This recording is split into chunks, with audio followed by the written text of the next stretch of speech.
Et nous allons lire ensemble. Nous allons lire et progresser ensemble parce que Dieu va bénir son peuple ce soir. Amen.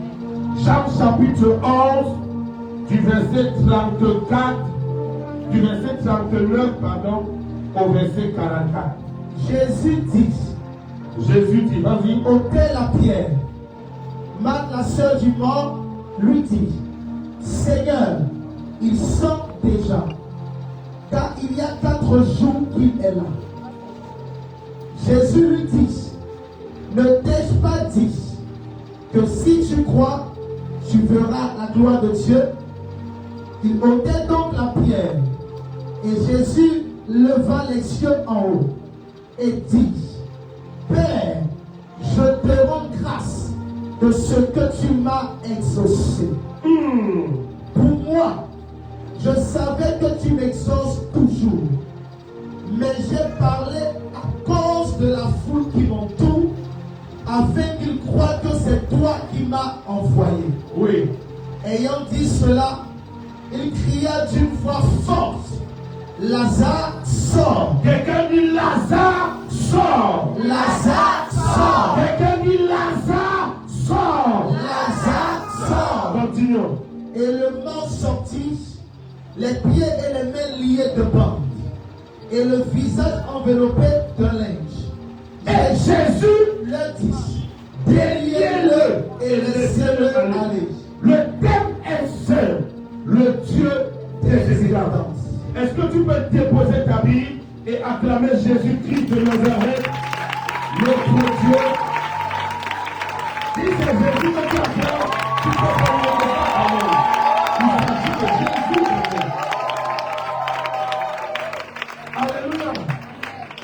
Tu vas célébrer Dieu pour la vie de notre papa, son éminence l'archevêque. Frère, tu veux aller dire, attends, le Seigneur pour notre papa.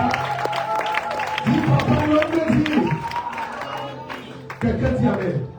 Alors si tu veux t'asseoir, tu peux t'asseoir. Si tu veux aussi rester debout, tu peux rester debout. Mais ce qui est sûr, dans les quelques minutes qui arrivent, tu ne sauras pas quoi faire. Je te conseille de t'asseoir. Parce que dans les 10 prochaines minutes, tu seras assis. Mais après les 10 prochaines minutes, tu seras debout. Lorsqu'on aura fait 22 minutes, tu ne pourras plus te tenir sur tes 2 pieds et tu commenceras à sauter. Pourquoi?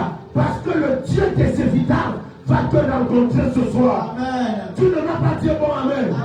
Dans le passage que nous venons de lire, la partie qui est le verset clé de mon message ce soir, c'est Jean 11, le verset 40. Il dit, ne t'ai-je pas dit que si tu crois, tu verras la gloire de Dieu. Il y a des moments dans la vie où Dieu ne veut pas seulement que tu crois qu'il est Dieu, mais il veut quelque chose dans ta vie que personne ne pourra discuter. Il y a des moments dans la vie où Dieu ne veut pas seulement que tu crois qu'il est Dieu, mais Dieu veut faire, il veut provoquer quelque chose dans ta vie, que lorsque les gens verront, ils ne pourront pas nier, ils ne pourront pas discuter. Alors j'annonce à quelqu'un ce soir, le Dieu des évidences te rencontrera après ce message. Le Dieu des évidences te rencontrera après ce message. Il te rencontrera après ce message. Les premiers qui tiennent la main qu'on le connaît, ça se passe. Alléluia. Quelqu'un dit amen. Il existe, bien écoutez-moi. Beaucoup de chrétiens vont à l'église. Beaucoup de chrétiens servent Dieu. Beaucoup de personnes sortent tous les jours de la semaine et même le dimanche en week-end pour aller à l'église adorer Dieu. Mais beaucoup de personnes également sont parmi ces personnes et entendent de voir la gloire de Dieu. Il y a des personnes que tu évangélises dans ta famille, dans ton quartier, dans ton lieu de service, même dans ton environnement, qui ne croiront jamais en Dieu, dans qui ne feront pas quelque chose dans ta vie. Et ce qu'ils attendent, c'est ce que j'appelle les évidences. Les évidences, c'est ce qui devient ton argument. Les évidences parlent plus que les paroles. Lorsqu'il y a des évidences, les paroles se taisent. Parce que les évidences sont des arguments qui ont plus de poids que les paroles que nous sortons. Le moment est venu où nous n'allons pas seulement dire que Jésus est puissant, mais nous allons démontrer la puissance. Le moment est venu où nous n'allons pas nous coucher sur nos lauriers pour dire Dieu fait ci, Dieu fait ça, mais nous allons devenir les prototypes, les personnes que Dieu a utilisées et sur qui il a testé sa puissance. Je vais dire à quelqu'un aujourd'hui, le miracle que ta famille attend pour ton Jésus. Tu recevras ça avant la fin de ce mois. Tu recevras ça avant la fin de ce message. Tu recevras ça avant le dimanche. Le premier qui se lève et dit amen comme le courant. Alléluia. Il existe des bénédictions qui peuvent être expliquées par les circonstances. Mais il existe des interventions tellement extraordinaires que même ceux qui doutaient finissent par le connaître et dire c'est Dieu qui a fait ça. Il y a un chant qui dit tout le monde dira ça c'est le droit de Dieu. Il y a des bénédictions qui peuvent s'expliquer par les circonstances. Il y a des bénédictions qui peuvent s'expliquer dans des situations. Mais il y a des interventions de Dieu qui sont tellement extraordinaires que lorsqu'elles se produisent dans ta vie, même le sorcier le plus méchant, même le diable le plus accro, même l'ennemi le plus violent, a quand même le courage de reconnaître que ça c'est le droit de Dieu, ça c'est la main de Dieu, ça c'est l'action de Dieu. Je vais annoncer à quelqu'un, ils se sont moqués de toi hier, mais après aujourd'hui, ils reconnaîtront le droit de Dieu. Je peux parler. Ils t'ont méprisé hier, ils t'ont rejeté, ils t'ont insulté, ils t'ont bafoué, ils t'ont vilipendé. Mais après ce soir, lorsqu'ils te regarderont, ils verront la main de Dieu, ils verront le droit de Dieu, ils verront la foi de Dieu. À partir de ce soir, reçois les évidents, reçois les évidents. Jésus, notre Dieu que nous servons est le Dieu des évidences. Il est le Dieu des évidences. Quand Dieu agit, il ne laisse pas la place au doute. Quand Dieu agit, il ne laisse pas la place au doute. Lorsque c'est Dieu qui donne, personne ne peut contester. Lorsque c'est Dieu qui donne, personne ne peut rejeter. Lorsque c'est Dieu qui fait, personne ne peut douter. Et j'aime beaucoup Job. Lorsque je lisais Job, la Bible dit dans le livre de Job, à partir du chapitre 42, il dit mes oreilles avaient entendu parler de toi, mais maintenant mes yeux t'ont vu. Ce sont les évidences. Quand les évidences arrivent, tu vois Dieu. Le Dieu dont on te parle, quand les évidences arrivent, ce n'est plus seulement qu'on t'a parlé, mais c'est que tes yeux ont vu. Mais la dimension dans laquelle je viens ce soir, Job a dit, mes oreilles avaient entendu parler de toi, et maintenant mes yeux t'ont vu. Je viens dans une nouvelle dimension. Tu vas dire à Dieu, mes oreilles avaient entendu parler de toi, mes yeux t'ont vu, et maintenant ma main t'a touché. Job avait entendu parler, et après ses yeux ont vu. Toi tu as entendu parler, ce soir tes yeux vont voir, et avant la fin de ce mois, tes mains vont toucher le miracle, toucher la grandeur. Je peux pas dire que quand c'est Dieu qui fait, il n'y a pas de doute. Parce que quand tu agis, il transforme le témoignage en preuve. Il transforme le témoignage en preuve. Je peux faire une déclaration. Tout esprit d'avortement spirituel qui avorte ton témoignage, un miracle sur le point d'arriver. Tu as même témoigné à l'église. Un bon matin, bam, tu as perdu la chose. Au point que tu as l'impression que tu ne dois plus témoigner. Parce que quand tu témoignes, c'est comme non. Depuis le jour où tu as eu le contrat, le diable fait. Le jour où tu as dit, Seigneur, merci, il a entendu. Donc ton témoignage, là, il connaissait depuis. Mais il y a un esprit dangereux qu'on appelle l'esprit d'avortement spirituel. Tu témoignes, le diable fait avorter. Le miracle, comment le diable fait avorter. Mais à partir de ce soir, ton miracle n'avortera pas. Ta destinée n'avortera pas. Ta gloire n'avortera pas. Ta prospérité n'avortera pas. Ton destin n'avortera pas. Tu n'avorteras pas. Ta miracle n'avortera pas. Reçois la grâce au nom de Jésus. Quand le Seigneur agit, il transforme le témoignage en preuve. Il transforme la honte en honneur. Ta honte devient l'honneur. Il transforme les pleurs en cris de joie. Il transforme l'impossible en réalité. Je peux parler à quelqu'un. L'impossible devient possible. Le futur devient présent. Et l'invisible devient visible. Quand tu agis dans ta vie, il transforme l'invisible en visible. L'impossible en possible. Le futur en présent. Ce que tu as trop attendu, demain ça vient dans tes mains. Je peux parler à quelqu'un. Avant 14 heures demain, tu verras dans tes mains les preuves de ce que tu as dit. Je dis avant 14 heures. Qu'est-ce que que tu dois savoir, c'est quoi le Dieu des évidences? Numéro 1, le Dieu des évidences, c'est celui qui agit là où l'homme a dit c'est fini. Le Dieu des évidences, c'est celui qui agit là où les hommes ont dit c'est fini. Ma fille, ils ont dit c'est fini. Mais toi, peut-être la couleur que j'ai, qu'est-ce que ça signifie? Que c'est maintenant que ça va commencer. Ils peuvent jouer avec ton corps, ils ne pourront pas toucher ton âme. Ils peuvent manipuler ton corps, mais ils ne toucheront pas ton âme. J'ai dit, ils ont touché ton corps. Maintenant, je viens comme ton Père et je plains la sécurité sur ton âme. Tu es préservé, tu es protégé, tu es gardé dans le sang de l'agneau. Le premier qui garde le Dieu l'appelle comme le tonnerre. Alléluia. Ils peuvent attaquer ton corps, mais ils ne pourront pas toucher ton âme. Alléluia. C'est quoi le Dieu des évidences? Number one. Le Dieu des évidences, c'est le Dieu qui agit là où l'homme a déjà dit c'est fini. Et j'ai dit, le Dieu des évidences est le Dieu qui agit dans ta vie. Le Dieu des évidences, ma fille, est le Dieu qui dépose dans ta vie quelque chose de glorieux. Prépare-toi, parce que ton âme est en train d'arriver. Ils parleront de toi. Something will happen in your life. Le premier qui t'amène à mon parler, tu parles. Tu prends une grâce extra phénoménale. Dans Jean chapitre 11, Lazare est mort depuis plusieurs jours. Mais lorsqu'on dit à Jésus, Lazare va mourir, il dit non, la maladie là n'est pas pour la mort, c'est pour la gloire de Dieu. J'ai une question à poser à Jésus. Quand tu parles de ressusciter là, tu ressuscites un malade depuis qu'il guérisse, ou bien c'est un mort qui va revenir à la vie. Mais tu vas me dire que c'est un mort, mais tu avais dit qu'il ne peut pas mourir, non? Alléluia. C'est parce que Jésus voulait l'évidence. Maman, l'évidence dépasse le miracle. Le miracle est une évidence, mais l'évidence est au-dessus du miracle.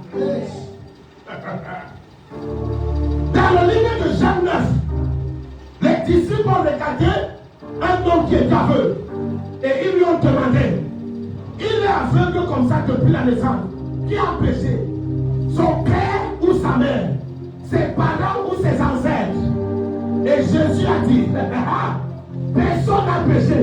C'est afin que la gloire de Dieu se manifeste. Maintenant, attendez, quand il arrive devant les publicains, les religieux lui demandent, est-ce que c'est vraiment vrai? Vous connaissez la réponse du gars? C'est une réponse de substance. Le gars lui dit, je n'ai rien à vous dire. Tout ce que je sais, c'est qu'avant j'étais aveugle et maintenant je vois. C'est ça qu'on appelle l'évidence. C'est ça l'évidence. On dit qu'il t'a guéri comment? Est-ce que c'est vraiment lui? Je n'ai pas le temps pour les arguments. Mon miracle est un argument. L'évidence est un argument. Tout ce que je sais, c'est que hier j'étais aveugle. Aujourd'hui je vois. C'est ça l'évidence. Le Dieu que nous servons est le Dieu des évidences. C'est tout ce que je sais. Toutes les questions que vous posez là. Il n'a pas fait de théologie. Il ne connaît pas la grammaire et le vocabulaire. Quel pas de grammaire? Ma grammaire ne me dit plus. Donc vous voulez que je mette dans les mots en grammaire et en vocabulaire? Ma grammaire ne me dit. Il n'y a pas le temps pour les arguments. L'évidence est un argument. L'évidence est un argument. Il y a un mariage que tu n'as pas encore contacté. Mais que quand ça va arriver cette année, avant le 31 décembre, tu ne vas plus dire à ta soeur que Jésus est fidèle. C'est elle-même qui l'a dit. Le Jésus, qu'en 2026, on ne savait pas que tu allais te marier. Jusqu'au mois d'août, le 20 août, personne n'avait vu ça venir. Mais dès le mois d'octobre, quelque chose s'est passé. En novembre, on était à ta côte. Et le 23 novembre, c'est ton mariage. Je vais venir dans ton église. Je crois en Jésus. Pas parce que tu m'as parlé de lui, mais parce que je vois les évidences. Alléluia. Pour les hommes, le dossier est déjà fermé. Lazare est mort. C'est fini. Regardez la Bible. Marthe dit à Jésus, Seigneur, il sent déjà. Vous avez dit, quand Marthe dit à Jésus que Seigneur, il sent déjà, elle a dit que donc, gars, là, la situation là, passons à autre chose. Pour les hommes, la situation était finie. Pour les hommes, c'était fini. Mais quand Jésus arrive, il arrive toujours au moment précis où tout le monde a vu que c'est fermé. Jésus n'agit pas quand les gens voient que c'est possible. J'ai le Dieu des évidences. Il n'apparaît pas quand c'est encore possible. C'est quand Lazare était malade, il ne vient pas. Lazare agonise, il ne vient pas. Lazare meurt, il ne vient pas. On plaît le cœur, il ne vient pas. À la levée de corps, il ne vient pas. Le jour de la témoin, il ne vient pas. Un jour dans le tombeau, il ne vient pas. 2 jours, il ne vient pas. 4 jours, il ne vient pas. Quand on va l'appeler, on dit mais toi tu es mauvais. Depuis la maladie, on peut comprendre que tu ne voulais pas le guérir. Mais il est mort, viens au moins l'enterrement. Jésus dit je ne viens pas. Actuellement c'est comment? On dit il sent déjà. Il dit je peux maintenant venir. Quand tu dis qu'il sent déjà, tu es en train de me dire ce n'est plus la peine. Si c'était encore hier, on pouvait essayer parce qu'il était encore en vie. Mais quand il commence à sentir, c'est qu'il est déjà décomposé. Son corps est décomposé. Les animaux sont là. Jésus dit ah bon? Elle dit oui. Il dit c'est que c'est le moment. C'est que c'est le moment. C'est que c'est le moment. Jésus ne vient pas quand il est malade. Il ne vient pas à la levée de corps. Il ne vient pas à l'enterrement. Il vient quand le corps est décomposé. Quand tout le monde sait, il n'a plus rien. Maman, regarde-moi. Les gens te regardent. Ils savent pourquoi c'est fini. Comme le monsieur t'a quitté, ce n'est plus possible. Mais ce qu'ils ne savent pas, c'est que le livre d'Esther n'a pas commencé avec l'histoire d'Esther. Il a commencé avec Bastille. Mais quelque part au milieu, il y a quelque chose qui s'est passé. Le Dieu de l'évidence est apparu dans l'histoire. Et le nom d'Esther est venu. Je peux parler à quelqu'un avant la fin de l'année. Ils verront l'évidence. Ton amène cherche mes problèmes. Ton amène cherche mes problèmes. Ton amène cherche mes problèmes. Dieu aime intervenir dans les situations où personne ne peut s'activer le mérite de son œuvre. Hey! Quand quelqu'un est malade, Dieu vient pour guérir. On peut dire que c'est le médecin qui a guéri. Il a prié, mais quand il a prié, là, n'est pas le gars a subi des injections. N'est-ce pas, on a mis perfusion. N'est-ce pas, il était hospitalisé. Dieu intervient quand la situation est au niveau où, lorsque le résultat sortira, personne ne peut dire que c'est le médecin. Personne ne peut dire que c'est la chance. Quelqu'un ne peut pas dire que c'est le hasard. Personne ne peut dire que c'est grâce à lui. Tout le monde reconnaîtra que c'est la main de Dieu. Si Jésus venait quand il était malade, on allait dire que bon, il a prié. Mais ce qui est sûr, peut-être le médicament que Lazare avait pris était déjà en train de travailler. Donc ce n'est pas forcément Jésus qui a guéri. Maintenant, si Jésus venait le lendemain, on peut dire que Lazare n'est pas vraiment mort. Peut-être dans le coma, et puis on a tout ce qui s'est réveillé. Mais quand quelqu'un est mort, on a déjà empaumé, on a déjà lié, on a mis à niveau 7, on a fait la veillée sans corps, on est allé au village, on a fait la veillée avec corps. C'était à Bongouanoukounou. Et lorsqu'on est arrivé, on a dit demain matin, enterrement de Lazare, dans la stricte intimité de la famille. Lazare était enterré dans la stricte intimité de la famille. 4 jours plus tard, Lazare sort. L'odeur est en train de sortir. Celui qu'on a enterré à Bongoukoulou, son odeur arrive à Abidjano, on ne comprend pas ce qui se passe. Le gars la sent trop mauvais. On dit Jésus, tu pars où? L'odeur que tu as allumée depuis Bégerville, ça vient de Bongoukoulou. Et c'est l'odeur de Lazare. Il n'a plus rien à faire. Jésus dit non, il sent déjà. On dit depuis hier. Il dit c'est le moment.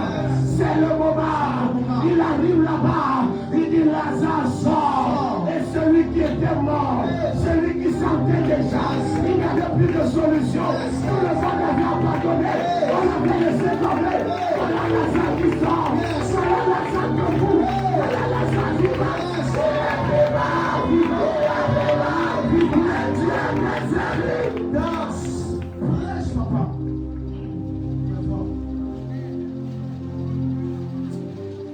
Tu demandes pourquoi Dieu n'intervient pas depuis. Tu demandes pourquoi Dieu n'agit pas depuis. C'est parce que ton cœur est au niveau de Lazare. Dans les pleurs que tu pleures maintenant, c'est les pleurs du mollet. Parce que tu pleures pour rien. Ton Lazare est malade. Tu dis, Seigneur, tu m'as oublié. Il ne te gère pas. Parce que tu as pas l'état de Lazare malade. Le gars attend que Lazare meurt. Donc, où c'est maladie et puis tu pleures. Tu as pleuré parce qu'il attend que ça meure. Et même quand ça meurt, il ne viendra pas au deuil. Donc quand tu vas pleurer que c'est bien mort, il dit, ah, j'attends qu'on enterre. Et même quand on enterre, premier jour, il vient pas. On peut me dire que ton esprit est encore en train de se balader. S'il vient vite, il va me mettre, il vient pas. Deuxième jour, il vient pas. Troisième jour, lui-même va décider, il vient pas. Il met ton cas dans le cas le plus extrême. Parce que le Dieu des évidences intervient quand il n'y a plus d'espoir. Le Dieu des évidences intervient quand même ta famille ne peut plus. Même ton pasteur ne peut plus. Le Dieu des évidences. Tout le monde doit reconnaître ce que Dieu fait. Quand il intervient, on doit reconnaître ses services. Ce que les hommes ont déclaré terminé dans ta vie, Dieu peut encore visiter ça. Ce que les hommes ont enterré, Dieu peut faire ressortir. Là où les hommes t'ont saboté, Dieu peut encore te restaurer. Ils t'ont insulté. Toutes les situations que tu as vécues étaient des escaliers pour arriver dans ton succès. Parce que chaque fois que tu vas arriver au sommet, s'il n'y a pas l'échelle, il doit avoir l'escalier. Tout ennemi qui vient devant toi, c'est la marche suivante. Tu avais mis le pied gauche, il faut lever le pied droit. Mais comment lever le pied droit? Il faut une situation. L'humiliation là, c'était pour que tu mets le pied droit. Le problème là, c'est pour mettre le pied gauche. La haine là, c'est pour mettre l'autre pied. Un jour, tu vas atteindre le sommet. Et ton livre de souvenir va s'ouvrir. Et le Dieu des étoiles va parler. Et ta destinée va changer. Ton histoire va changer. Ça peut être Dieu aujourd'hui. Il y a quelque chose de devant. Quelle que soit la durée de la nuit, le jour finit toujours par se lever. Même quand tu dors, tu penses qu'il est à 5 heures. Tu te réveilles, il est 2 heures.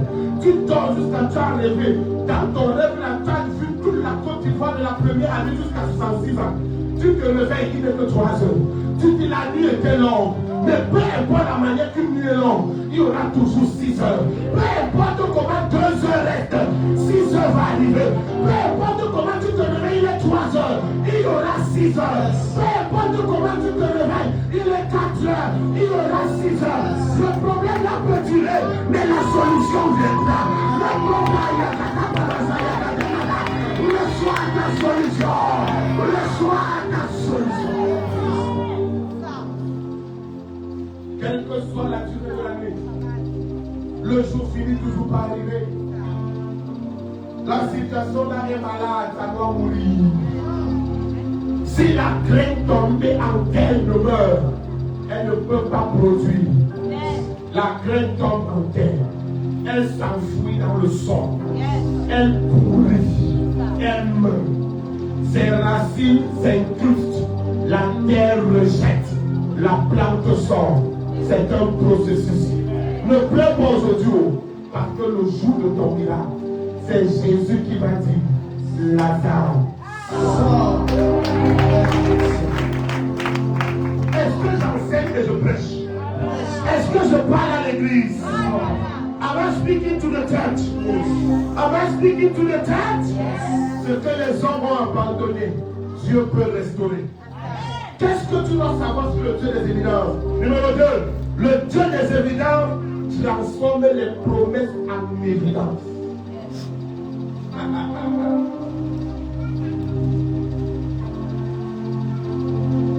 Mon désir est de t'aimer, d'adorer,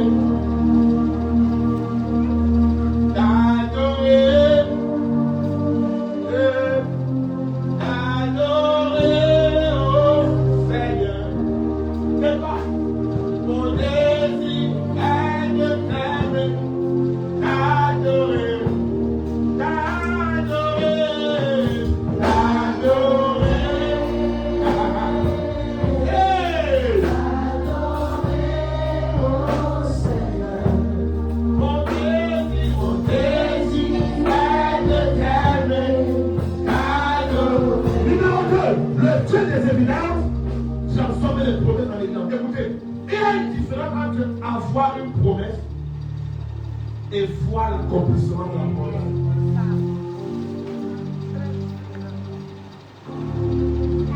Or, pour qu'une promesse s'accomplisse, il faut d'abord la recevoir. Or, il y a une différence de recevoir une promesse et voir la promesse s'accomplir. Recevoir la promesse, ça ne suffit pas.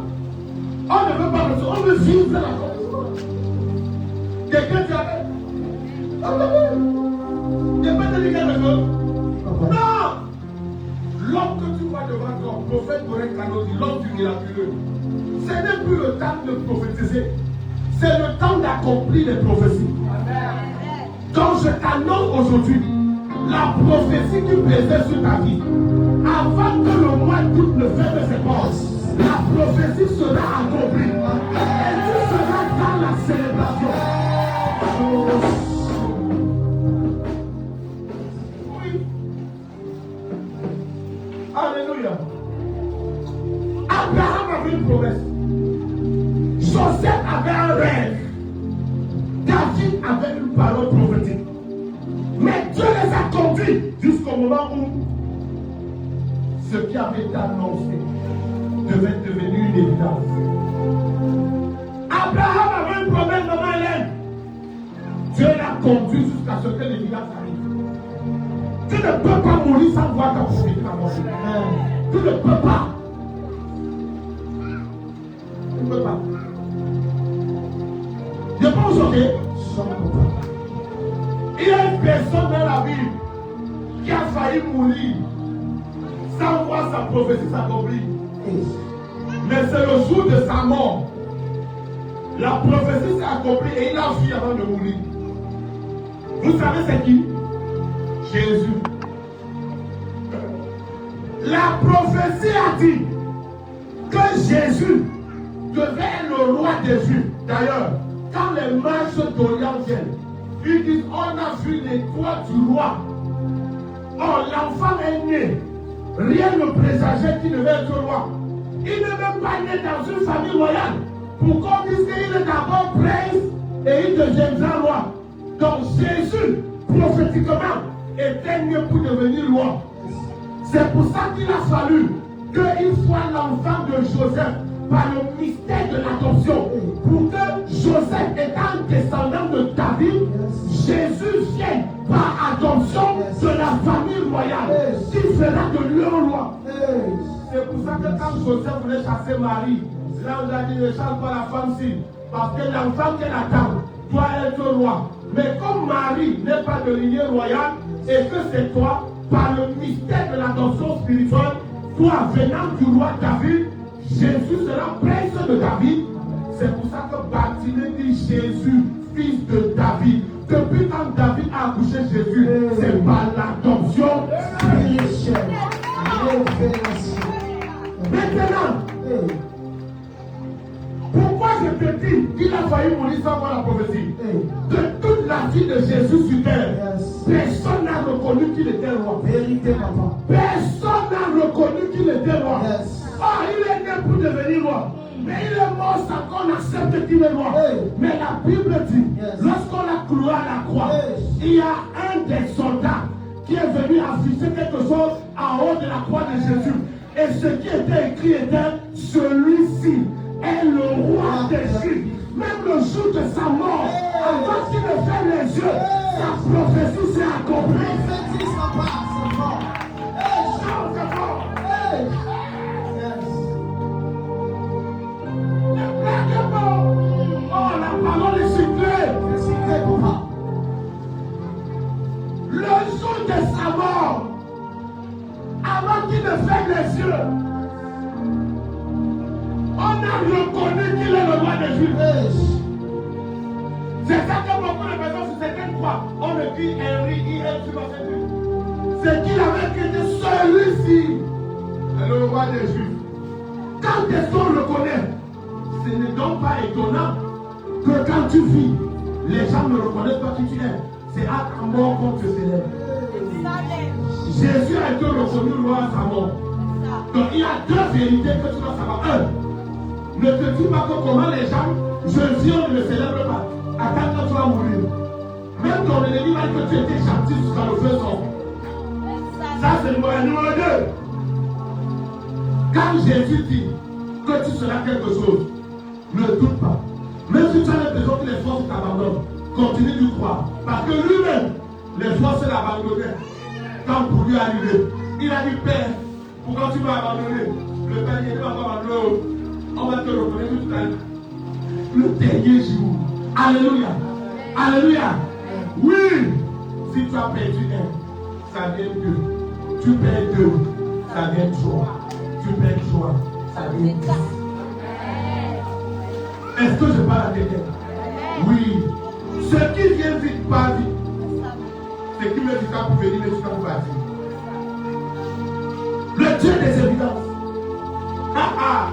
Une parole de Dieu peut commencer comme une promesse, mais Dieu veut qu'elle devienne une évidence.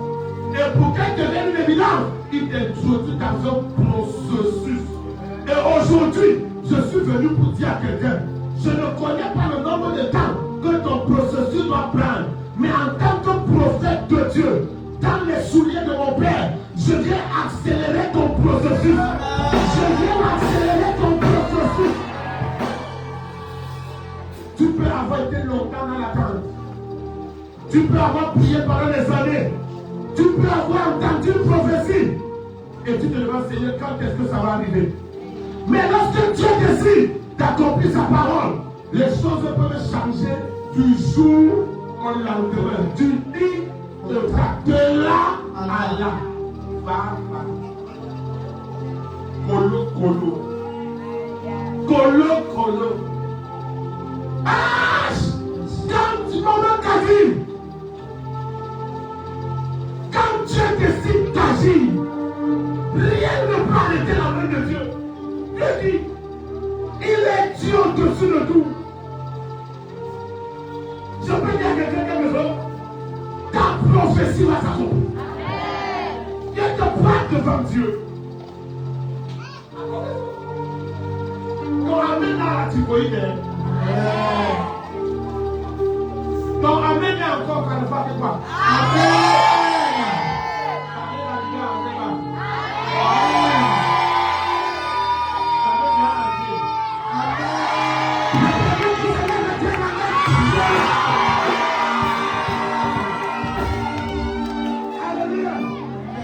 Troisième chose sur le Dieu des évidences.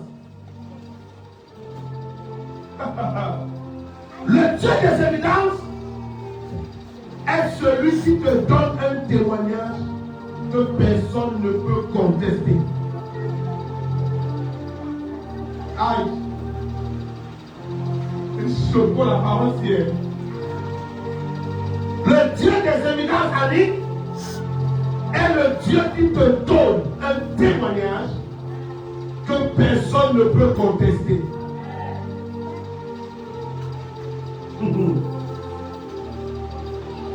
Il y a des moments où le témoignage est plus puissant que les arguments. Tu n'as pas besoin de répondre à tout le monde. Ton témoignage parle pour toi. Et regarde. Alors, Dieu fait quelque chose dans ta vie. Tout le monde va dire, oh, on va des deux gars. Maman, il y a le témoignage de sa vie dans ta vie. Tu ne parles plus. C'est ton témoignage qui parle. Une femme qui se marie, elle a l'alliance sur son doigt. Elle n'a plus besoin de dire qu'elle est mariée. Elle marche comme tu sais. Un fou. Quand tout le monde savait qu'il est fou, il mangeait la poubelle depuis 14 ans. Le prophète prenait un cadeau, il lui paie l'onction. Paf! Et le fou fait. Le jour où il va se laver, il cherche la maison, il devient maintenant un homme en travail. Il n'a pas besoin de dire que Jésus est pas haut. Ça se voit.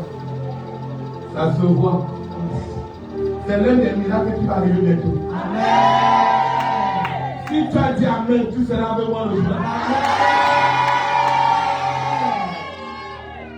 Et le jour là, quand on va dire, on va mettre ton nom à côté.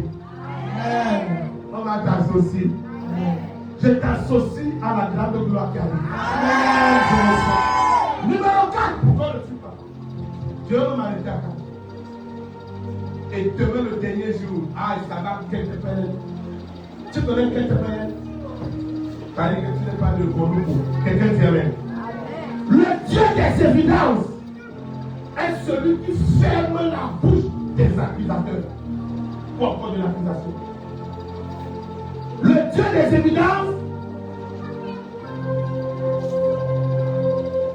c'est le Dieu qui ferme la bouche de l'accusation ou des accusateurs. Là où les gens t'accusent, un beau matin, ils sont tous surpris. Quelqu'un m'a dit amen. Lorsque Dieu élève quelqu'un, certaines personnes cherchent à comprendre pourquoi lui. Pourquoi?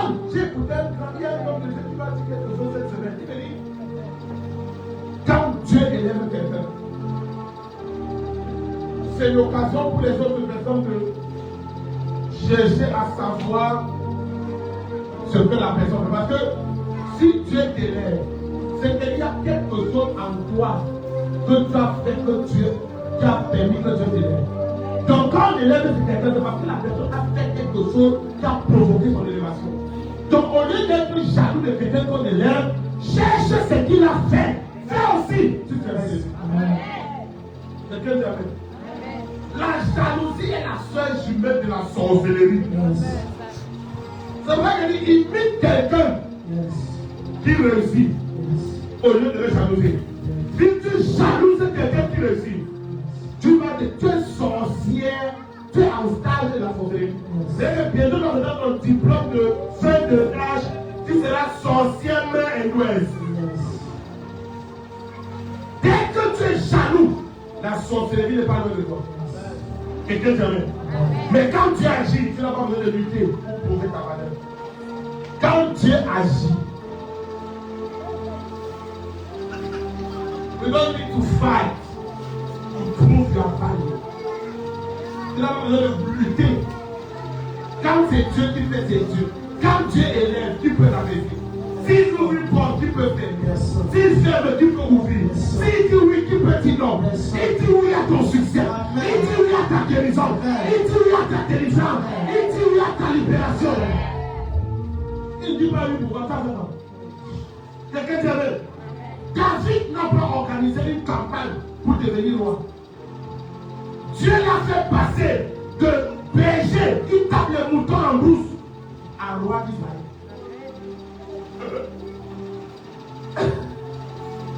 Vous savez rien du roi? Au roi, en ce moment-là, c'est le président de la République. Oh, quand quelqu'un veut devenir président de la République, qu'est-ce qu'il fait? Campagne électorale. Il vient vous promettre le ciel et la terre, alors qu'il ne va pas vous donner même l'air. Amen. Il dit, quand je serai président, je ferai 600 ça. Quand on est de Dori, tu veux demander qui te donne, il va faire une famille francs, tout le temps, c'est Doria. C'est Dor. Mais regarde, David pour devenir président de la République, quand c'est Dieu qui agit, tu n'as pas besoin de prouver ta valeur. Ça y est en toi. David était berger. Un gars qui tape les moutons à la brousse. Il est passé de tapeur de moutons en président de la République, de berger à roi. Quand c'est Dieu, c'est Dieu. Quand Dieu veut te faire dépôt, il envoie sur Wave parce qu'il n'y a pas fait de recette.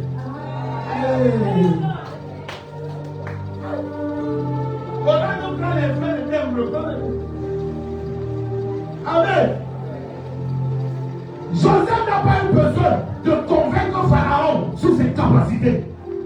Il n'a pas eu besoin de convaincre Pharaon sur le fait qu'il avait un appel. Alléluia. Mais un jour, Dieu a changé son statut. Il existe des niveaux d'élévation que seul Dieu peut produire. Regarde, quand Dieu te fait monter, ton résultat devient un argument. La parole c'est bon à moi. Ça part dans ma tête, ça descend dans mon corps, ça rentre dans mes pieds. Reçois la grâce.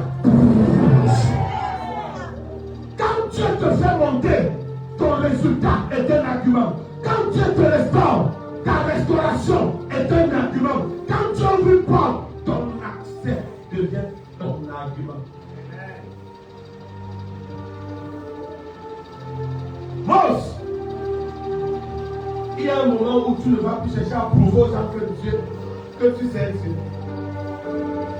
Quand eux-mêmes voient la manière que les portes sont ouvertes, c'est fini, c'est ton argument. Avant, on ne croyait pas encore. Tu te fâchais alors que c'était bon. Quand tout le monde croit en toi, tout le monde peut te bloquer. C'est bien qu'on ne croit pas en toi. Léa, Dieu, voyant que Léa était méprisée, il a ouvert sa matrice. Elle était stérile avec sa soeur, mais on ouvre ses entrailles parce qu'on voit qu'elle est méprisée. Laisse les gens te mépriser. Ils sont en train de favoriser l'ouverture de ta matrice. Alléluia. Qui a dit un amen comme le tonnerre? Un amen comme le tonnerre. Amen. Tiens-toi debout. Je vais m'arrêter ici. Demain, on va continuer la suite. Lève tes mains et déclare avec moi. Déclare avec moi. Tous ceux qui sont en direct, vous recevez la même grâce. Est-ce que tu es prêt? Lève ta voix et déclare. Dis, je crois que mon Dieu, le Dieu de mon Père, le Dieu de la miracle, est le Dieu des évidences. Ce qui semblait impossible, devient possible par la puissance de Dieu. Ma saison de douter, laisse place à ma saison de témoignage. Ce que Dieu a promis, il est capable de l'accomplir. Je déclare qu'il l'accomplit. Je verrai la gloire de Dieu. Dans ma vie cette année.